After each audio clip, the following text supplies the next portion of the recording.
Listeners of the T.R.O.N podcast, this is your host, Rashad Woods. Today, I have a very special guest today, a man that helps people get to reach their highest potential. Entrepreneur, tech speaker, all-around solid good guy, Eli Bowman, ladies and gentlemen. Thank you so much, Rashad, man. I'm glad I'm here.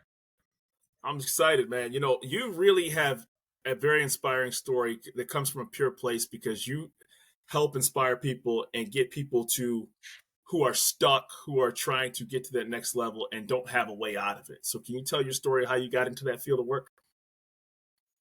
Yeah, it was more so me being in my own sort of crisis moment where, I had a company and we were scaling with one big customer, and we had a meeting with them and they were like, yeah, let's scale together. And then the following week, they just pulled the rug right from underneath us, went with a competitor. Oh, my. And I had kind of built my business around that kind of volume. Yeah. And so I was looking at it now, what was now an uploaded company, mm-hmm. and no revenue to match the spend on the size of the company, over 40 employees. And I was just looking at everything. I thought, what in the world am I going to do here? So I was in a crisis moment. And of all people, my tax strategist, who I thought was just a numbers person, she said, hey, look, I can tell you're not okay. So there's this event going on in Dallas, and why don't you go there? It's an NLP event. I said, what's NLP? She said, it's neuro-linguistic programming. I was going to ask you about I had heard of it with I had heard about it with like sales talks and marketing and things like that, and like communication. I heard good things about it. Yeah. I said, I need something. So I said, how long is it? She said, a week. Yeah. I said, a week? That's a long event. Yeah. But I was like, I need it. So I go down there, and I'm sitting in the room in the first day, Rashad. And as I'm there, I'm like listening, I'm talking to people. Everyone around me is like a coach, a mentor, a consultant, a therapist, or something. Right. They're working with people, and like they're all in these fields where they already have these established clienteles. And I'm like, I'm just a business owner. Like, I feel a little out of place. And I came to learn a little bit after that it was a certification event for those type of people to kind of further their career, to add more expertise to what they do. Right. And I had to make a decision. I was like, do I stay or do I go? And I was like, man, I need something. So I stayed, and I'm so glad I did. And this is how I'm going to answer your question here. That's how I got into that body of work, the neuro-linguistic programming body of work. And it answered so many questions I had about myself. It explained so many things about my life that I had never really considered before, but had all these missing pieces, and they all just fit. Yeah. NLP answered so much for me. And so I was like, I got to use this. I got to use this moving forward to help other people. And that's kind of how I started in that, down that road. Yeah, I think sometimes people can, for lack of a better term, I've said this on other podcasts, people can autopilot it, right? Because, you have a structured environment for a long time, whether you go to elementary, whether you go to college, and then, you transition to post-college. And now all of a sudden, you've always kind of just followed a schedule or followed a regiment. And now you mentally can kind of coast and kind of cap your potential because either A, life, family, kids, et cetera, takes over, or B, you fall into habits or not reaching your potential because you're tired, you're fatigued, and life just sort of happened. And even though you're a successful business owner, I've heard this from other successful business people, it still happens to them, right? They're always chasing the next sale, but they never focused on them and their personal growth. That is so true. In fact, I write about this. I call it the conveyor belt. I'm not the first to call it that, but because that imagery has been used, but it really is, Rashad. Like there's like this very clear. There's almost this implied promise. Yeah. That if you do X, Y, Z, if you go to school, graduate, get married, get a good job, get the mortgage, get the car, have the kids, like there's this implied promise that joy and happiness will come from that's the measure of fulfillment of life, and it's sold on TV and shows and commercials. 100%. Right? It is absolutely, and that further deepens the programming that we have, that it's the way, that it's the path, right. but it's not, because it's not something that it's manufactured from outside of us, Rashad. It's not something that comes from within, right? And that's why for so many people it doesn't feel happy. Right. It might feel good enough. Yeah. I'm not saying that people are miserable necessarily. Some people are, though. Yeah. Some people are. They live, as the old author says, lives of quiet desperation. Quiet desperation. Wow, that really hit hard, man, That really. I know. It hits hard when you think about it. And then, like, when you hear that, how easy is it to look back on your life, and for me to look back on my life and go, oh, yeah. There are lots of stretches where I was quietly desperate, didn't say a word, and just kept trucking along because, like, I was on that conveyor belt of what I thought I should be doing. Right. Of course, I was confused. Like, where the heck's my joy? I've done all these things. Usually, it's a lot. Where's more my happiness? Darn it! Usually, it's a lot more expletive given than that. You know what I mean? Yes. You know what I mean? But like it's always like that Jerry Maguire feeling. Like, where's your Quan at? Right? Because there's a reason why, I've said this to other guests. I have a black belt in Tong Sudo Karate, Korean Karate. I have a brown belt in Taekwondo, and I've done Brazilian Jiu-Jitsu and Muay Thai. And even if you're not a professional fighter, even if you're not going to reach that upper echelon, you're still chasing something, right? Because you got guys that do martial arts, and they're like, hey, man, I got this successful job. I got the kids. Why are you here? Because they're like, dude, there's something I have to pursue. There's a next level to something that I haven't accomplished yet. And to your point, once you sit around long enough and you scroll through all those streaming apps, man, that's a doom cycle. It's a doom. Oh, dude, it's the worst. You're like, are you serious? Like, and then you just sit there for an hour and a half and won't even know where that hour and a half went. For real. Oh gosh, it's true. Yes. Yeah. Right. So you go to this course, right? And you're out of place, right? And it has to be kind of awkward because you have all these, like you said, these therapists, these doctors, these attorneys, all these people, and you're like, how did you like break that barrier to where like, okay, I deserve to be here and I can do this? Well, I'd already paid for it and booked the hotel and the airfare. No, in all seriousness, though, it really was bred from a place of desperation and or necessity. Yeah. Necessity is the mother of all invention, right? I mean, I think Benjamin Franklin's credited with that. I was just in a place where I needed to figure myself out. It's like, well, if this business is going to, when this happened, and I didn't say this, but I don't normally share this, but I'll share this here. When that rug was pulled out from underneath me, you would think that I would feel crushed, that I would feel just super sad, super depressed. I felt nothing.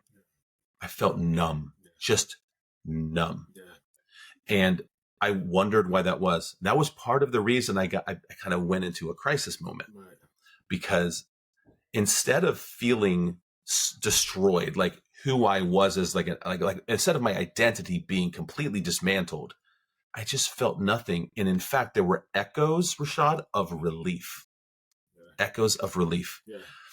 And so that caused me to question. I'm like, well, if I feel these echoes of relief amidst this sea of numbness, what does that mean? Right. And so that's why I stayed. And that was the first certification, first level. I took my education in that body of work. I've taken it as far as I can go. I have a master designation now, and truly I'm an expert now in NLP. And because I just love the body of work so much, and it's been so fun helping clients and helping groups. It's been incredible. What's the typical? I don't want to say typical. It's disrespectful. What stage do most clients you talk to are they at that quote unquote midlife crisis? Is it that successful business owner that's looking to expand? Is it that couple that's on the rocks, so to speak, or is it a person that looks back and reflects and said, I should have did this more? Usually by the time they come to me, they are aware of their unfulfillment. And so a lot of times when they think of me, they sort of think of purpose and fulfillment and like trying to get their life to a place where they love it. Yeah. And that's what I specialize in. So when I'm starting with them, they have an increased self-awareness. They've realized that, okay, my life isn't exactly what I want it to be. Right. It's not what I want it to be. I don't really know how to make that shift into like living a life that I actually really enjoy, because I don't know where to begin, because I'm doing all the things I was told to do. Yeah, absolutely. And that's where they are when they come to me. Well, it's funny when you say that you get things, you do what you're supposed to do. Back in the day when people did stuff that was odd or out of the pocket, so to speak, I just think of like high school, right? Everybody was geared towards the high school counselor, and they have like with your selection of colleges, right? And then next, you already are. You don't even know you're programmed when it's happening. You don't even. It's not even. That's right. You have no clue, right? And it's like there's something to be said of someone who catches it at 15 or 16 that's like either in their kitchen or working on the cars on the weekend, and they just got it. They just and it's so implicitly in their DNA, that they're not on that. I'm not dissing college, but you get where I'm going here. They're all going to the same class. Yeah, I do. You have to write the prep. I gotta make sure I stay up till 3:00 in the morning to get this paper done and do this group project. And then once I get my degree, everything else works itself out. And I think there's something to be said, and I don't want to talk too much from you, that's all blown up in a lot of people's faces, right? And 5 years after that, mid-20s, early 30s, they're like, wait a minute, man, the joke's on me, so to speak. You know what I'm saying? Yeah. Yes, two things about that. What you said is really profound, because first I want to touch on how we don't even know. You have mentioned like the programming gets installed. We don't even realize it. Nope. You're absolutely right. And then I want to talk about what happens at that like late 20s, early 30s stage, and what people can do. So when we're 0 to 7 years old, our brains really operate in a like a theta wavelength, which, by the way, is the same like sort of brain wavelength that hypnotists will put adults in when they're hypnotizing them. Oh, wow. I did not know that. So how suggestible are we from 0 to 7? The answer is tremendously. Correct. We're sponges. When we hear it, it is a very high likelihood it gets installed into us. And so from 0 to 7 and 0 to 8, it's debatable, but that area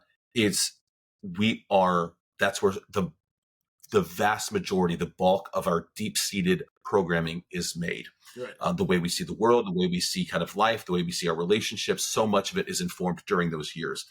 And then so we live our life according to that programming. And then you're right, late 20s into the 30s, people start to gain an increased awareness of what I call the internal dissonance, which is what they're doing every day isn't matching the life that they actually want to live. So there's a delta there. Right.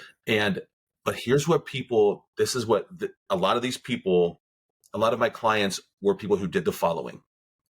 They hit that point where the realization was made, and then they just persisted in that dissonance for a number of years. And by doing so, because they were you're on a trajectory period. And so no matter what, you're on a trajectory. Absolutely. Because their trajectory was going further from the life they actually wanted, the stress and tension and pain created by the delta between those two things increased. is what makes the pain higher than staying the same. So when the pain of changing is higher than the pain of staying the same, you will change, period. Because we stop pain. As a martial artist, you know what I'm talking about. We stop pain. When we hurt, we guard against it. Absolutely. 150%. Yeah. 150%. Yeah. And so like it's sad to see people persist so long in a life that isn't of their design simply because they think they have to, and even sadder because they don't know how to do anything different. And that's where I come in. A lot of times it happens too, because depending on where you grew up or where you live from, and this is that there may only be one structured environment that they've only seen, right? There may only, and it's not, and I don't want to say that in a bad way, right? But if you sit back and say, hey, well, it's just all they know. That's all you know, right? And, like you take the same vacation, within 4 or 5 hours, and life is quote unquote good, right? And then, like you said, people start to, it's almost like the Matrix, right? Where like the guy's walking like, wait a minute. There's other things out there. There's other experiences out there. Yeah. I said to one of my kids, I have 3 daughters, right? And I told him, I said, listen, obviously I want you to be successful when you become when you get older. But I said, truly, if you don't know what to do when you graduate from high school and you're on the fence about college, I said, get on a plane, a car, or a train and hit water and then figure it out in between when you hit a coast. And you know what I'm saying? Like, I love it that. sounds cool. It sounds like a Of Mice and Men type novel, right? But it's like, listen, before you like settle down and say, I have to be on this college campus. And if you want to, that's on you. But if you're like, man, I kind of need to figure it out. I don't care if you go east, west, or south to figure it out. And then you know what I mean? Because that could be your moment to capture that. So true. And there's something about that travel. There's something about seeing the world. There's something about expanding your own personal horizon, like going past that. There's something about that totally changes the way you think. I'm 100% with you. Why not? What's the worst that happens? Because it's interesting. And I don't, like I said, this is so fascinating because I see it, it's so relatable.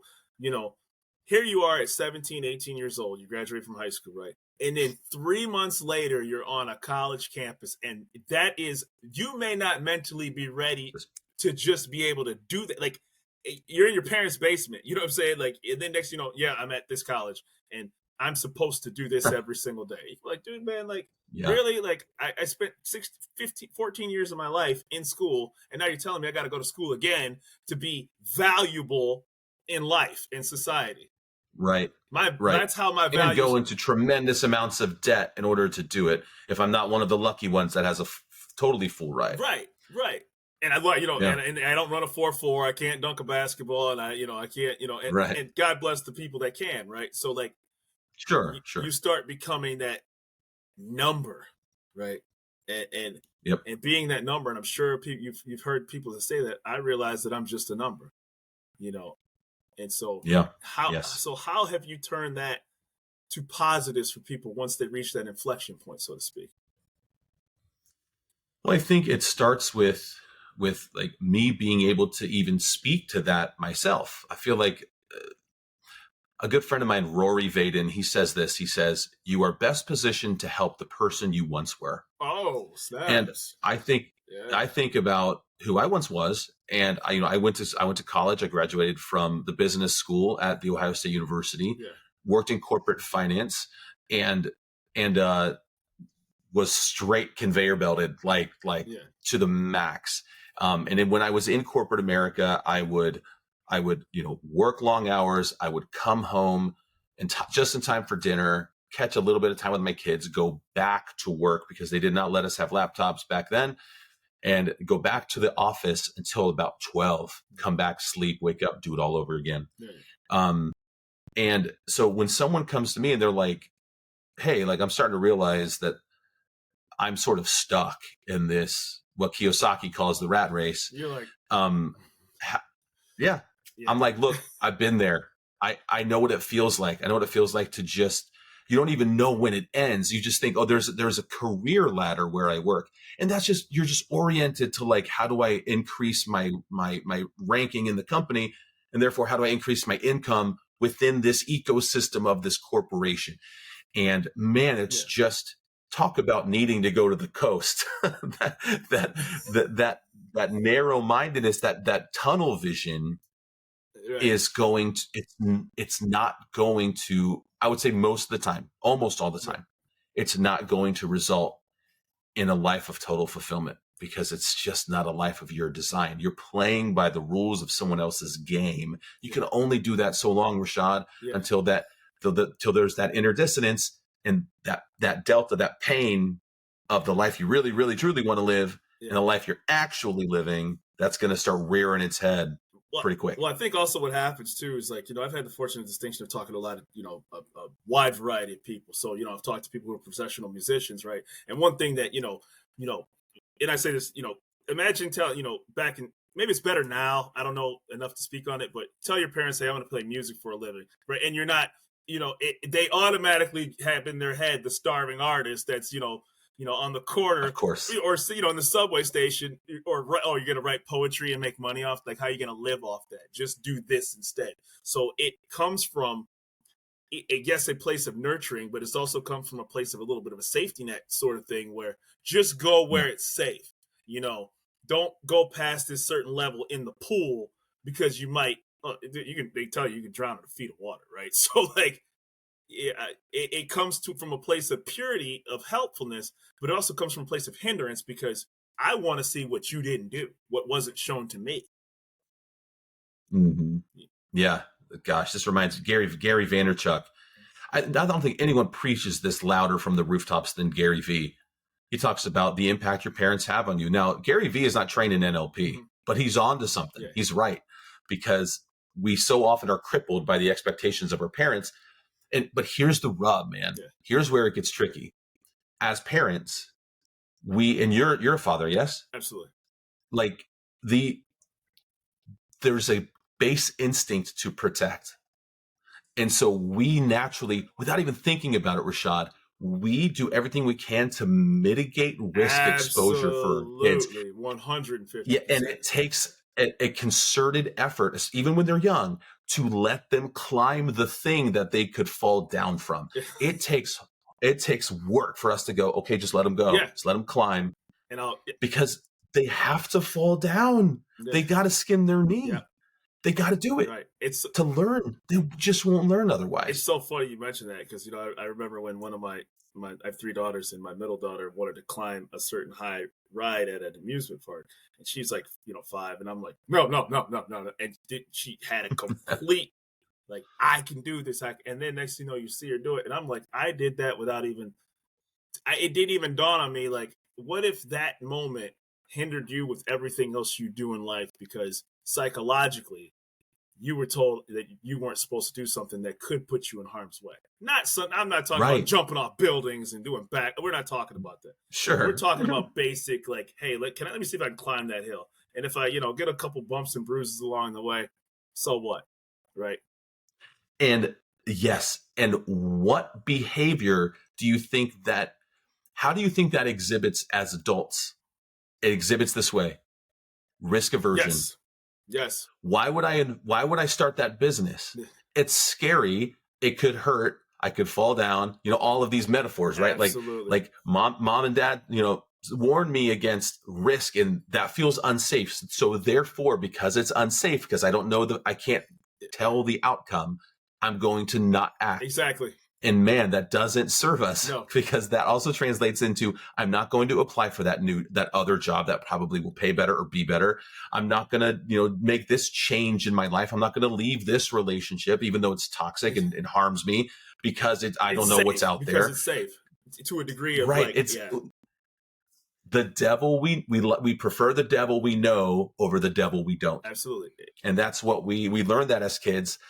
And that's the rub. And let me close that loop, because with parents, we have this base instinct to protect. Mm-hmm. And so even though that comes from a place of love and nurturing and is biologically necessary and hardwired into us, there is 100% an impact in our children's lives from the way we parent, simply because of the inclination we have to keep them safe. Yep. Ain't that just a son of a gun? Because there's no way around that. It's a balancing act, right? So part of increasing our self-awareness, Rashad, is recognizing that no matter who we are, we're going to have to. Some kids have to touch the stove to know it's hot. Exactly. Some kids can see another kid touch the stove and see it's hot, and they'll learn. Mm-hmm.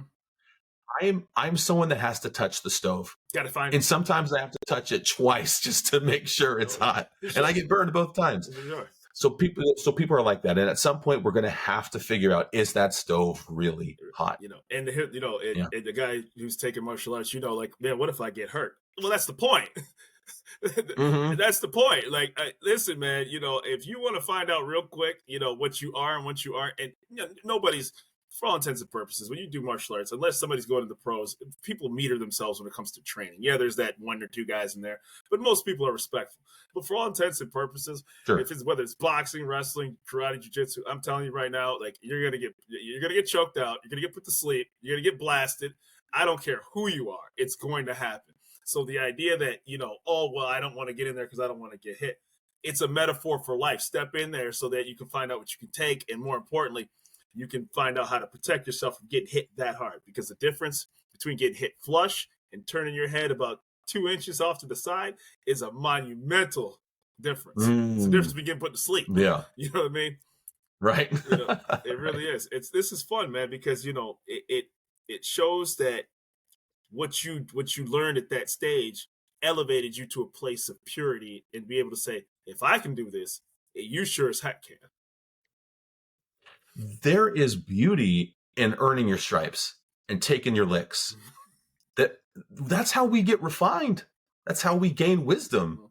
Do you know any, I would say, any black belts in any martial arts that have not earned their stripes 100%. And taken their licks and gotten jacked up, gotten put to sleep, Like, do you know any that have ever made it all the way and become expert? Yeah, none. It doesn't exist. It's no different with any other area of life or any other pursuit. And would you if you want to be happy, you got to take your licks. And would you train from somebody who didn't? Would you honestly? Right. Oh, come on, dude. Like, if I have taken a multitude of martial arts. If there was nobody who never suffered any injury, any butt whooping, and was like, they are that 3rd or 2nd or 1st degree, whatever belt they were, I'd be like, I gotta go, man. Different dojo for me. I'm out. Not happening, brother. Like, come on, dude. You never got your butt handed to you. Not once. I hope people realize that it's the same with their mentors and their coaches, because it's flooded. The truth, and I hate saying this because this is like, these are my people, but it is flooded. Oh, for sure. That industry, coaching, mentoring, it's flooded with people who haven't been to the place where they're trying to take you. Right. Okay. People come to me for business because they know that I built a business. I bootstrapped a company, built it to a multi-million-dollar valuation with over 40 employees. Beautiful. The fruit's on the tree for me. Right. In my expertise in NLP. Guess what? I've been through crisis. I've been through my rock bottom. So, some people just get to rock bottom and then like they try to work their way up. I hit it so hard. I bounced up. I hit it again. I'm going to laugh about the way you just did that. Absolutely cracked me up. Because I just pictured some sort of cartoon character, like, right, just flopping back up. That's what it felt like, I swear, at the time, dude. Oh, that's what it felt like. But yeah, all that to say, like, pick your coaches and mentors carefully because you want to make sure they either are where you want to be or have been and are now past where you're trying to get to. Right. And I think that says a lot too, because, ultimately we are, kind of programmed to see the splashy images on YouTube. And this isn't a knock to you or your profession, but people make very good videos and very good social media feeds. Right. And it's very easy to get captured by the image on screen and sort of not look at the substance of it and then pay for the course.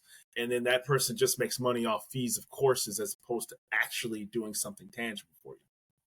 Yeah. And it's like that in like that with any industry. It's irrelevant to, I don't say irrelevant to coaching, but it's not just to coaching, Right. You're absolutely right. It's relevant to every industry. For sure it is. So let's talk about your public speaking. How do you, who asked you to speak and what events, and is it corporations, businesses, individuals, local business chapters, chambers of commerce? Kind of a little bit of everything. We have a women's conference in Chicago coming up in November, and I thought they want a male speaker, and they do. They have a few other male speakers over the 2-day period as well. So that's a business conference. That's for female entrepreneurs. There's a tour called the Aspire Tour. It's the largest business tour in the country. Wonderful. And maybe the world. And, they go to like big markets, but they've been going to smaller markets, in Columbus, Ohio, where I live, they're coming and they asked me to be on stage and address. There's a couple thousand people there that are ready to take the next step with their life in entrepreneurship and in business. I have spoken to small groups, churches. I've spoken to, I've been to schools and spoken to students. My message is one that really could be tailored to anyone. And that's what I love about what I do, because when it comes to the mind, we all have one, whether you're an entrepreneur, whether you're a 12-year-old middle school kid, like you've got a mind, and your mind works like everyone else's mind works. Maybe not identically, but pretty darn close. And so I speak to lots of different people, and I'm open to that. And I love that, because I'm not pigeonholed into only speaking to entrepreneurs. That's who I speak to the most, because that's what I've been. But really, I love catering my message to new audiences that may, like this women's conference. I'm so stoked. I cannot wait to get up there and talk to them. You'll have to share the clips with me too, because I'm really looking forward to seeing, Absolutely. Would love to. And I love all of your clips. I went to your Instagram feed. It was all positivity. It's all great vibes and energy. And I would, jump in the pool, because, we all laugh when, if you're a boxing or mixed martial artist fan, it's easy to make a meme with somebody who got knocked out or choked out, because that's the thing that we do. But the person that's in the ring will say, I stepped into a place that you would never have done. I was willing to get knocked out to prove my value and my worth. And that's fine that you laughed at it, but you would never have the stones to come in there. And there's a small percentage of people that will do that. And then the crazy part about it is 6 months later, they'll get knocked out again. And it's just like, and then after a while, you'll see them after the fight, and they're just like, yep, hey, man, that's the way. And you're like, hey, dude, you just got, you got memed for the rest of history. And they don't care, because that's just what they signed up for, right? It doesn't bother them. I mean, imagine someone on fire. Right, exactly. Imagine someone on fire to get a black belt. And they go to their friend. Say it's a young kid at school, high school. He's like, I'm going to go get a black belt in Tang Soo Do, and I got that fire in me. Half their friends, maybe even more, are going to go, dude, come on, stop, 100%. Stop. You're not gonna do that. It's too hard. You're going to quit. Like, just don't even start. If that same kid with the fire in his belly comes to you, Rashad, a black belt, comes to you, and he says, Rashad, I want to be a black belt just like you. I've got a fire for this. And you see that fire in his eyes. What are you going to tell him? Are you going to tell him that he shouldn't, or are you going to tell him that he can? The first thing I'm going to do is that absolutely can. It doesn't matter what age, but if you want to, here's how you're going to do it. Right. And, see, that's beautiful. Because you've taken that road. That's why you'll lift him up. And people who have had success, people who have won, like high achievers, they will be the first to tell someone, you can do it. It's like a kid wants to dreams of being an NFL quarterback. His friends will say, you can't be an NFL quarterback. If he goes to Tom Brady and says, I want to be an NFL quarterback, Tom Brady's going to say, heck yeah, you can do it. Here's what it takes. Exactly. And I remember that speech he gave when he was like, it is not easy getting up at 6:00 in the morning on Saturdays when your friends are eating waffles and pancakes. And I remember he was like, you think it was fun? Like, there's this myth that people, I'm the greatest quarterback of all time. Or Michael, you think Michael Jordan? Yeah. Like, you think it didn't suck? Like, yeah, it sucked. Heck yeah, it sucked. He was like, but, everybody's asleep. People are watching cartoons. But the flip side to it is seeing the success on the other end. People don't, everybody loves the birthday cake. Everybody loves a great meal. But nobody's there when the cooking takes place, because the cooking sucks, right? Like, the cooking is really muddled. Or the cleanup, you're raw right. meat and trash cans and loading up the car. But they love when the dinner's done. Right. So that's right. We're very programmed for the end result, but not the crappy stuff in between it, man. Really, That's right. It's what you said it well. It's just true. So, where can people find you? And ultimately, that's really what I like to ask the guests. You obviously have done good for yourself, but for the purpose of the show, where can people find you? Thank you. Yeah. So Instagram, Eli.Bowman. If you go to Facebook, it's just Eli Bowman. You can search my name. You'll see it. There's a verified on both Twitter, Eli Bowman. And, it's just, I'm out there. Just my socials are where I'm most active. You can go to elibowman.com and you can get in touch with me there. But yeah, I'm around. Would love to connect with anybody. Yeah. There's a great sign inside the place I do jujitsu. It says, embrace the suck. Right. It's just like, yes. Yeah. That's exactly what time is. It really is, man. And I would encourage everybody, look at, even like a podcast, right? Like, I was terrified of doing it. I'm a guy who knew a lot of random things.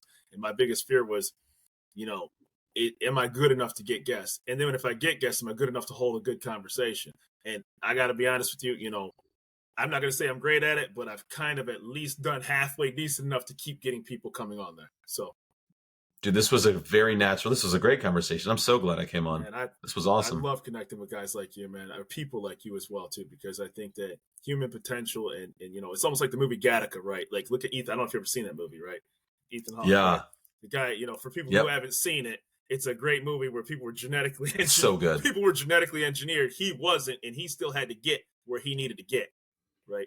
And it's such a it's a movie about life, right? It really is. It's so poignant.